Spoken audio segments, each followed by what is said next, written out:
गांव के एक छोटे से कोने में रहने वाला शिवराम एक साधारण किसान था। सालों से उसकी फसलें खराब हो रही थीं और कर्ज का बोझ उसके कंधों पर बढ़ता जा रहा था। उसने अपनी पूरी कोशिश की, लेकिन हर बार उसे असफलता ही मिली।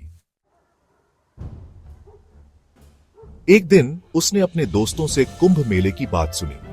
फ्रेंड, कुंभ में अमृत की बूंद मिलती है, अमृत जो जीवन की सारी समस्याएं खत्म कर देता है। शिवराम की आंखों में उम्मीद की चमक आ गई।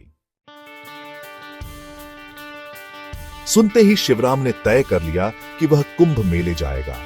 उसने सोचा कि अगर अमृत मिल गया तो उसकी सारी परेशानियां खत्म हो जाएंगी। शिवराम ने अपनी थैली में थोड़ी सी रोटी बांधी और कुंभ मेले के लिए रवाना हो गया। जब वह वहां पहुंचा तो मेले की भव्यता देखकर उसकी आंखें फटी की फटी रह गईं। गंगा किनारे भक्तों की भीड़ थी। कहीं लोग भजन गा रहे थे, कहीं साधु यज्ञ कर रहे थे और कहीं भक्त पवित्र गंगा में डुबकी लगा रहे थे। लेकिन शिवराम का ध्यान सिर्फ एक चीज पर था, अमृत। शिवराम ने मेले में घूमते हुए एक साधु को देखा। साधु के चारों ओर लोग बैठे थे। उसने सोचा कि यह अमृत के बारे में जरूर कुछ जानता होगा। शिवराम महाराज, मुझे अमृत चाहिए, क्या आप मेरी मदद करेंगे? सेज अमृत तेरे भीतर है बालक, उसे पाने के लिए धैर्य और साधना चाहिए। शिवराम को यह जवाब समझ नहीं आया। मेरा भीतर? मुझे तो असली अमृत चाहिए। वह निराश होकर वहां से चल पड़ा। आगे चलकर शिवराम ने एक और साधु को देखा जो मंत्रोच्चार कर रहा था। उसने फिर वही सवाल किया, सेज, अमृत कड़ी मेहनत से मिलता है, बिना प्रयास के कुछ नहीं मिलता। शिवराम को यह जवाब भी उलझा देने वाला लगा। मुझे मेहनत नहीं, अमृत चाहिए, वह बड़बड़ाया। कई असफल प्रयासों के बाद शिवराम गंगा किनारे एक फकीर के पास पहुंचा।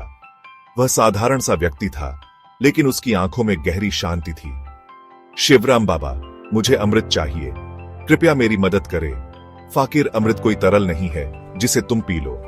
अमृत वह है जो तुम्हारे अंदर छिपा है, तुम्हारा आत्मविश्वास, तुम्हारी मेहनत। शिवराम, लेकिन यह मेरी समस्याएं कैसे सुलझाएगा? फकीर, जब तुम खुद पर विश्वास करोगे और मेहनत करोगे तो हर समस्या का हल मिल जाएगा। यही असली अमृत है। शिवराम गांव लौट आया।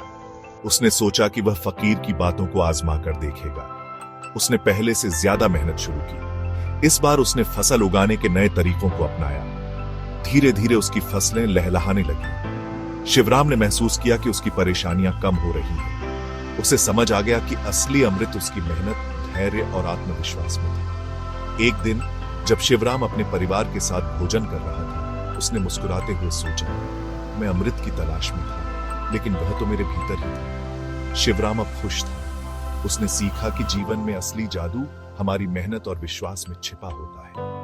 असली अमृत आपकी मेहनत और आत्मविश्वास में है। इसे पाने के लिए खुद पर यकीन करें और निरंतर प्रयास करें।